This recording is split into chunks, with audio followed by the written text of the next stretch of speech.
বেদুইন বা মরুভূমির যাযাবর, যাদের নিয়ে আছে নানান গল্প। মূলত উট পালন ও কৃষিকাজ করে তাঁবুতে জীবিকা নির্বাহ করা বিভিন্ন সব বেদুইন গোষ্ঠীর হাত ধরেই গড়ে উঠেছে আজকের সৌদি আরব। সৌদি আরবের মরু এলাকায় মানুষের বসতি শুরু হয়েছিল আজ থেকে প্রায় 15 থেকে 20 হাজার বছর আগে, বরফ যুগ শেষ হওয়ার পরে। ইসলাম ধর্ম প্রচারের পর সেটি খিলাফতের প্রধান কেন্দ্র হয়ে উঠেছিল, কিন্তু খুব বেশি দিন সেটি স্থায়ী হয়নি। সিরিয়া বা ইরাক বা তুরস্ক থেকে সৌদি আরবকে শাসন করা হয়েছে বছরের পর বছর।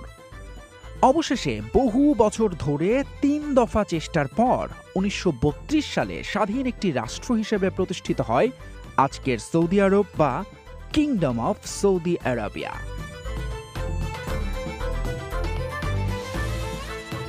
দেশটি প্রতিষ্ঠার ইতিহাস নিয়ে 2004 সালে লেখক James Wynbrandt a brief history of Saudi Arabia নামে একটি বই প্রকাশ করেন। সেখানে বলা হয়, আরব উপত্যকার লোকজন নিজেদের সবসময় জাজিরাতে আল আরব বা আরবদের দ্বীপ বলে বর্ণনা করে এসেছে। এখন কেন আরব বলে তারা নিজেদের সম্বোধন করতেন এর কারণ জানা যায় না, যদিও এদের বেশিরভাগই ছিলেন মরুভূমির যাযাবর বা বেদুইন। এই বেদুইনরা ইসলাম পূর্ব সমাজে নানান গোষ্ঠী বা জাতিতে বিভক্ত ছিল। খ্রিস্টপূর্ব সময় থেকে শুরু করে 2য় খ্রিস্টাব্দ পর্যন্ত সময়ে এসব বেশিরভাগ গোত্র রোমের শাসনে ছিল বলে উল্লেখ করেছেন জেমস ওয়েনব্রান্ট, যদিও পরবর্তীতে তারা আর সেই কর্তৃত্ব মেনে চলতে রাজি হয়নি। 3য় শতকের দিকে বেদুইনরা সংঘবদ্ধ হয়ে বড় ধরনের একটি আদিবাসী কনফেডারেশন তৈরি করে, যা তাদের ক্ষমতা আরও বাড়িয়ে দেয়। 500 শতকের দিকে তারা সিরিয়া, ফিলিস্তিন আর জেরুজালেমে হামলা চালায়। ইসলাম ধর্ম প্রচারের পর 630 খ্রিস্টাব্দে মক্কা মুসলমানদের দখলে আসে। সেই সময় মদিনা থেকে ইসলাম ধর্ম প্রচার এবং বিভিন্ন এলাকা মুসলমানদের নিয়ন্ত্রণে আসতে শুরু করে। ইসলামের নবী মুহাম্মদ যখন মারা যান, তখন প্রায় পুরো আরব এলাকা মুসলমানদের নিয়ন্ত্রণে চলে এসেছে। ততদিনে আরবের বেদুইন গোত্রগুলো ইসলামের এক ছাতার নিচে চলে এসেছে। নিজেদের মধ্যে মারামারি বাদ দিয়ে বরং তারা একের পর এক অভিযানের মাধ্যমে ইসলাম ধর্ম ছড়িয়ে দেওয়ার ব্রত নিয়েছে। পরবর্তী 100 বছরের মধ্যে স্পেন থেকে ভারত সহ নানান প্রান্তে ছড়িয়ে পড়ে ইসলাম, কিন্তু সেই সঙ্গে ইসলামিক সাম্রাজ্যের কেন্দ্রবিন্দু বা রাজধানী আরব এলাকা থেকে সরে গিয়ে প্রথমে দামেস্ক, পরবর্তীতে বাগদাদে চলে যায়। সেই সময় আরব উপদ্বীপটি হিজাজ এবং নাজদ এই 2 অংশে বিভক্ত ছিল। পশ্চিম উপকূল ধরে যে এলাকা সেটা ছিল হিজাজ, যার মধ্যে মক্কা, মদিনা, জেদ্দা ইত্যাদি শহর রয়েছে। বিভিন্ন সময়ে উমায়েদ, আব্বাসীয়, মিশরীয় এবং পরবর্তীতে অটোমানরা এখানে শাসন বিস্তার করেছে। কিন্তু মরুভূমি ও পাহাড় সহ অন্য অংশটি নাজদ নামে পরিচিত ছিল, যেখানে ছিল যাযাবর এবং যুদ্ধপ্রিয় বেদুইনদের চলাচল। এখানে রয়েছে রিয়াদের মতো শহর, আর সেই এলাকা কখনোই কোনো বিদেশি শক্তির শাসন বা অধীনে আসেনি। তারা বরাবরই নিজেদের স্বাধীন মনে করে এসেছে। ওসমানী শাসক সুলতান প্রথম সেলিম 1557 সালে সিরিয়া এবং মিশরের ক্ষমতায় থাকা মামলুকদের পরাজিত করার পর হিজাজের নিয়ন্ত্রণ পায় তুর্কিরা। ইসলামের নতুন খেলাফতে পরিণত হয় কনস্টান্টিনোপল। মক্কার রক্ষক হিসেবে নিজেকে ঘোষণা করেন সুলতান সেলিম। পরবর্তীতে লোহিত সাগর ধরে আরও আরব এলাকায় তুর্কি সাম্রাজ্য বিস্তার করেন সুলতান সুলাইমান। তা সত্ত্বেও সেই সময়ে আরব এলাকার বড় একটি এলাকা স্বাধীন হিসেবেই থেকে যায়। সৌদি আরবে প্রথম রাষ্ট্র প্রতিষ্ঠা করেন মোহাম্মদ বিন সৌদ 1744 সালে।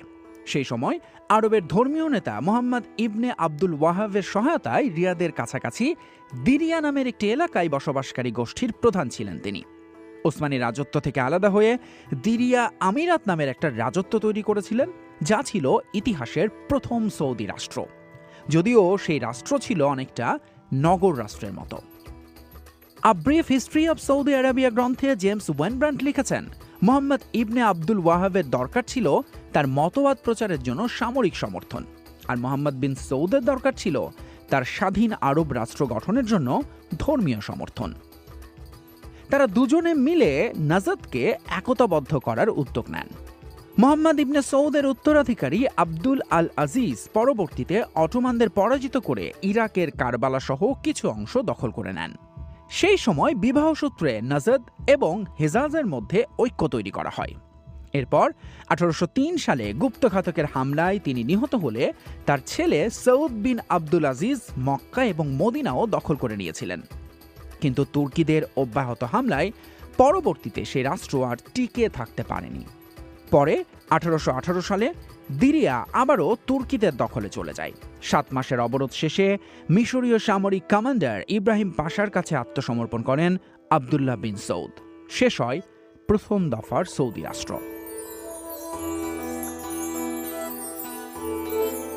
পরের দফা সৌদি রাষ্ট্রের প্রতিষ্ঠা করেন তুর্কি ইবনে আবদুল্লাহ ইবনে মোহাম্মদ ইবনে সৌদ। তিনি ছিলেন দিরিয়া আমিরাতের শেষ শাসক আবদুল্লাহর একজন কাজিন বা জ্ঞাতি ভাই। যখন প্রথম রাষ্ট্রের পতন হয় তখন তিনি মরু অঞ্চলে পালিয়ে গিয়ে আল সৌদ পরিবারের আরও অনেক সদস্যের সঙ্গে একটি গোত্রে আশ্রয় নিয়েছিলেন। আ brief history of Saudi Arabia নামের আরেকটি বইয়ে মাদাউই আল রাশিদ লিখেছেন 1823 সালে তুর্কি এবং মিশরীয়দের বিরুদ্ধে তিনি যুদ্ধ শুরু করেন এবং আবার রিয়াদ ও দিরিয়া দখল করে নেন। রিয়াদকে রাজধানী করে নাজদ আমিরাত নামে দ্বিতীয় সৌদি রাষ্ট্র ঘোষণা করেন। কিন্তু বেশি দিন তিনিও টিকে থাকতে পারেননি। তার একজন জ্ঞাতি ভাইয়ের হাতে 1834 সালে তিনি নিহত হন। এরপর 1891 সালে দ্বিতীয় সৌদি রাষ্ট্রেরও পতন ঘটে। তখনকার শেষ সৌদি শাসক আব্দুল রহমান বিন ফয়সাল তার ছেলে আব্দুল আজিজকে নিয়ে মুররা নামের একটি বেদুইন গোত্রে আশ্রয় নেন।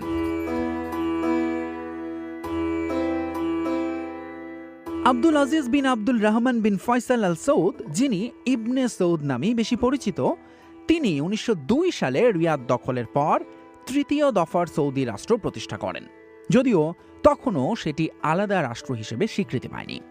ইতিহাসবিদ জেমস ওয়েনব্রান্ট লিখেছেন, যখন ইবনে সৌদ রিয়াদ দখলের উদ্দেশ্যে রওনা দিয়েছিলেন তখন তার সঙ্গে ছিল মাত্র 40 জনের একটি দল। কিন্তু রিয়াদে যাবার পথে অনেক বেদুইন গোষ্ঠী তার সঙ্গে যোগ দেয়। তখনও মক্কা মদিনা সহ সৌদি আরবের বেশিরভাগ এলাকা অটোমানদের নিয়ন্ত্রণে। সেই সময় হেজাজ এলাকা ছিল শরীফ হোসেন নামের একজন শাসকের নিয়ন্ত্রণে, আর নাজদ ছিল ইবনে সৌদের দখলে। কিন্তু নাজদে রাশিদীদের বিরুদ্ধে তাকে যুদ্ধ চালিয়ে যেতে হচ্ছিল। সেই সময় ব্রিটেন, জার্মানি, ফ্রান্স, রাশিয়া সহ একাধিক বিদেশি শক্তি ওই এলাকায় নিজেদের নিয়ন্ত্রণ প্রতিষ্ঠার চেষ্টা করছিল। প্রথম বিশ্বযুদ্ধ শুরু হওয়ার পর শরীফ হোসেন ব্রিটিশদের সঙ্গে যোগ দেন। অটোমানদের বিরুদ্ধে সেই সময় লড়াইয়ে আরবদের সহায়তা করে ব্রিটিশ বাহিনী। তারা প্রশিক্ষণ এবং অস্ত্র সরবরাহ করতে শুরু করে। প্রথম বিশ্বযুদ্ধে অটোমানরা পরাজিত হলে সৌদি আরবের নিয়ন্ত্রণ তাদের হাতছাড়া হয়ে যায়। তবে যুদ্ধ শেষ হওয়ার পর একটা গোপন চুক্তিতে মধ্যপ্রাচ্যের বিভিন্ন এলাকা নিজেদের মধ্যে ভাগ করে নিয়েছিল ব্রিটেন এবং ফ্রান্স। সেই সময় আরব এলাকার নিয়ন্ত্রণ নিয়ে শরীফ হোসাইন এবং ইবনে সৌদের মধ্যে যুদ্ধ দেখা দেয়। আ হিস্ট্রি অব সৌদি আরবিয়া বইয়ে মাদাউই আল রাশিদ লিখেছেন, প্রথমে রাশিদীদের পরাজিত করে পুরো নাজদের দখল নিয়ে নেন ইবনে সৌদ। এরপর হজ যাত্রীদের উপর হামলার অভিযোগ তুলে 1924 সালে হেজাজে সামরিক অভিযান শুরু করেন তিনি। ততদিনে শরীফ হোসেনের সঙ্গে ব্রিটিশদের সম্পর্কে ফাটল দেখা দিয়েছে। ব্রিটিশ সহায়তা না পেয়ে আকাবায় পালিয়ে যান শরীফ হোসেন। ফলে পুরো হেজাজ এবং নাজদের নিয়ন্ত্রণ আসে ইবনে সৌদের হাতে। মক্কা মদিনা ও জেদ্দার নিয়ন্ত্রণ পাওয়ার পর 1926 সালে আব্দুল আজিজ বিন সৌদ নিজেকে হেজাজের বাদশাহ বলে ঘোষণা করেন। তার আগে থেকেই তিনি ছিলেন নাজদের সুলতান।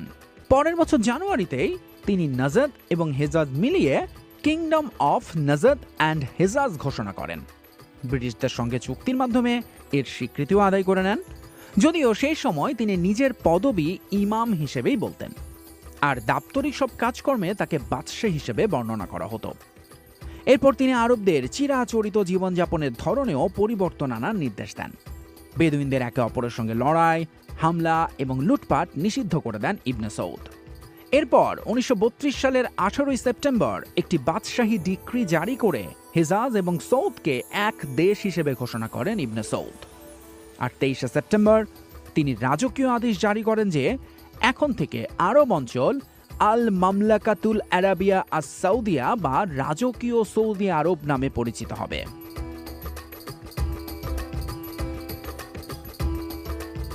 তবে তখনও সৌদি আরবের বেশিরভাগ বাসিন্দা বেদুইন জীবনযাপনে অভ্যস্ত ছিলেন। তাদের আর্থিক সঙ্গতিও খুব ভালো ছিল না। কিন্তু তেলের সন্ধান পাওয়ার পর ওই অঞ্চলের সেই চিত্র বদলে যায়। 1922 সাল থেকেই সৌদি আরবে তেলের অনুসন্ধান শুরু হয়েছিল। যুক্তরাষ্ট্রের একজন নাগরিক চার্লস ক্রেনের সহায়তায় কার্ল এস উইটশেল 1932 সালে সৌদি আরবে এসে তেলের সন্ধানে একটি জরিপ শুরু করেন। এরপর 1935 সাল থেকে ড্রিলিং শুরু হয়, আর 1938 সালে প্রথম তেলের উৎপাদন শুরু হয়।